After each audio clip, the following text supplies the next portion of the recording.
Subscribe कीजिए 10th class गणित channel को और बेल आइकन को दबाइए लेटेस्ट वीडियो देखने के लिए।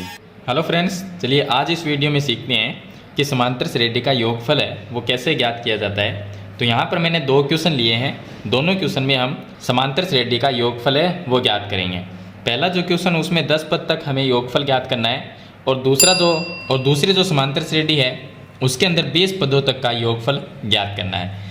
अब मैं आपको बता दूं कि योगफल ज्ञात करने के लिए दो फॉर्मूले हैं, दोनों ही एस एन के फॉर्मूले हैं। एक तो एस एन बराबर है n/2 ब्रैकेट में 2a इंटू n-1 गुणा डी, एक तो ये फॉर्मूला है।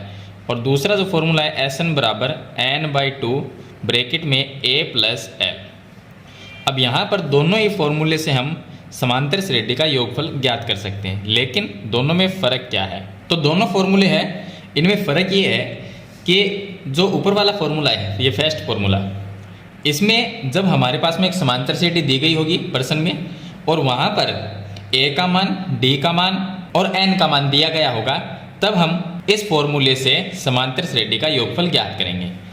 अगर हमारे पास में किसी क्वेश्चन के अंदर समांतर श्रेणी दी गई हो, जो समांतर श्रेणी है उसका लास्ट पद दिया गया हो, तो जो l होता है उसको हम an और l दोनों कहते हैं। al क्या है? अब an क्या है? समांतर श्रेणी का लास्ट संख्या यानी कि लास्ट पद, और l क्या है? वो भी समांतर श्रेणी की लास्ट संख्या, लास्ट पद है। अब मैं समांतर श्रेणी लिखूँ, मान लीजिए कि 2, 4, 6 इस तरह से, और लास्ट में मान लेते हैं कि यहाँ पर कोई संख्या हमारे पास में आती है 96, ये आती है। तो ये क्या है? ये समांतर श्रेणी की लास्ट संख्या है जिसको हम an से भी लिखते हैं और इसको l भी कहते हैं। तो an और l दोनों एक ही चीज़ है। तो हमें समांतर श्रेणी में अगर लास्ट पद पता हो, लास्ट संख्या, तब हम फॉर्मूला ये लगाएंगे इस फॉर्मूले, क्योंकि प्रथम पद a हो गया और l क्या हो गया? लास्ट पद हो गया। n का मान हमें पता दिया गया होगा, तो हम इस फॉर्मूले से समांतर श्रेणी का योगफल ज्ञात करेंगे, नहीं तो इस फॉर्मूले से हमें समांतर श्रेणी का योगफल ज्ञात करना है। अब देखिए, ये जो दो प्रश्न है, इन दोनों प्रश्न में 10 पद तक का योगफल ज्ञात करना है और इसके अंदर 20 पदों तक का योगफल ज्ञात करना है। तो दोनों में ही लास्ट संख्या हमारे पास में समांतर श्रेणी की नहीं है, तो हम क्या करेंगे, ये ऊपर वाला जो फर्स्ट फॉर्मूला है ये काम में लेंगे और इससे हम योगफल ज्ञात करेंगे।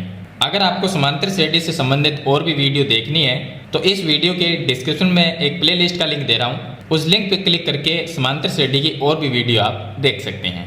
तो देखिए, आपको मैंने फॉर्मूला बता दिया है कि कौन से फॉर्मूले से करना है। अब यहाँ पर ये समांतर श्रेणी है 2, 7, 12, 10 पदों तक का हमें योगफल ज्ञात करना है। यानी समांतर श्रेणी में कितने पद हैं? 10 पद है। तो n का मान हो गया 10, a का मान कितना है?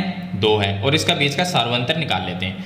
तो a बराबर तो हम लिख देंगे 2, d का मान हम निकाल लेते हैं, a2 - a1 कर लेते हैं, तो कितना होगा? 7 - 2 करेंगे तो कितना आया? 5 आ गया।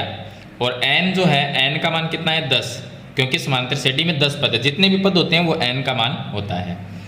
तो अब देखिए, यहाँ पर a, d और n का मान है, तो हम फॉर्मूला लगा लेते हैं Sn बराबर n/2 ब्रैकेट में 2a प्लस ब्रैकेट में n-1 और गुणा में d। यह फॉर्मूला लगा के और इसका योगफल ज्ञात करते हैं। n का मान कितना है? 10 है, तो S10 हो गया। यहाँ पर लिखेंगे n का मान 10/2 जाएगा, ये आ गया 2 इंटू में a का मान 2 है वो लिख देते हैं, प्लस n का मान 10 - 1 हो जाएगा, और जो d है उसका मान 5 है तो वो लिख देते हैं। सरल कर लेंगे, 10/2 का मतलब हो गया 5, और 2 को 2 से गुणा किया तो 4, प्लस 10 - 1 करेंगे 9, और 9 को 5 से गुणा करेंगे तो 9 पंजे 45 हो जाएंगे। 45 प्लस 4 कितने होंगे? 49, तो 5 इंटू 49 ये आ जाएंगे। अब इसका S10 क्या आ जाएगा? 9 को 5 से गुणा किया 45, 4 और 20 और 4 24, यानी कि 245 ये आ जाएगा। समांतर श्रेणी में जो 10 पद है उनका योगफल आ जाएगा। तो इस तरह से हमें इस फॉर्मूले से इस तरह से योगफल ज्ञात करेंगे। चलिए मैं आपको सेकंड क्वेश्चन इसका बताता हूँ। दूसरा जो क्वेश्चन है उसमें हमें 20 पद तक का योगफल ज्ञात करना है, समांतर श्रेणी में 20 पदों का योगफल। तो उसके लिए सबसे पहले a का मान कितना है? 3 प्रथम पद, और जो d है सार्वंतर उसका मान हो जाएगा 7 - 3 कर लेते हैं, तो ये आ गया 4, और n का मान आ गया 20, ये आ जाएगा। अब इसका योगफल ज्ञात करेंगे तो देखिए, फॉर्मूला Sn बराबर n/2 ब्रैकेट में 2a प्लस n-1 गुणा में d। n का मान कितना है 20 है, तो ये हो गया S20, यहाँ पर आ गया 20/2 और 2 गुणा a का मान 3 प्लस n-1 तो 20 माइनस 1 हो जाएगा। d का मान 4 है, वो लिख देते हैं।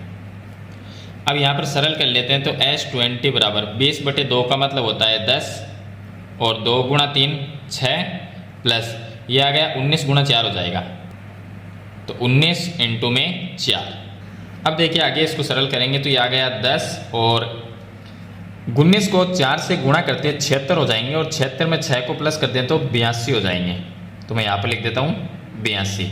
अब 82 को अगर 10 से गुणा किया जाए तो कितना आएगा 820, तो ये आ गया S20, यानी कि 20 पद जो समांतर श्रेणी में दिए गए हैं उनका योगफल कितना होगा 820 होगा। तो इस तरह से हम समांतर श्रेणी जो दी गई होती है उसका योगफल है ज्ञात करते हैं। पद कितने भी यहाँ पर 10 और 20 पद है, इससे ज़्यादा भी हो सकते हैं, इससे कम भी हो सकते हैं। इससे ज़्यादा आप कितने भी पद ले सकते हैं, उनका योगफल ज्ञात करते हैं। सिंपल है, ज्ञात करना बहुत आसान है। ये फॉर्मूला लगाएंगे और उस फॉर्मूले में मान रखोगे तो जो समांतर श्रेणी का योगफल है वो ज्ञात हो जाएगा। तो ये तो है एक नॉर्मल क्वेश्चन हमें दिया गया है कि समांतर श्रेणी दी गई है, उसमें 10 पद दिए गए, यहाँ पर समांतर श्रेणी में 20 पदों का योगफल ज्ञात करना है। तो ये तो एक नॉर्मल, इससे अगर हार्ड अगर कोई क्वेश्चन आता है तो मैं आपको नेक्स्ट वीडियो में जरूर बताऊंगा कि समांतर श्रेणी का जो योगफल है वो किस किस तरह से ज्ञात किया जाता है। जरूरी नहीं है कि हमारे पास में एक समांतर श्रेणी ही दी गई हो, इसके अलावा क्वेश्चन को घुमा फिरा के भी दिया गया होगा। तो मैं नेक्स्ट वीडियो में बताऊंगा आपको कि समांतर श्रेणी का जो योगफल है वो इसके अलावा और किस तरीके से ज्ञात किया जाता है। आई होप ये क्वेश्चन आपको अच्छी तरह से समझ में आ गया होगा। फिर भी इसके बारे में अगर कोई सवाल या सुझाव है तो मुझे कमेंट बॉक्स में जरूर लिखें।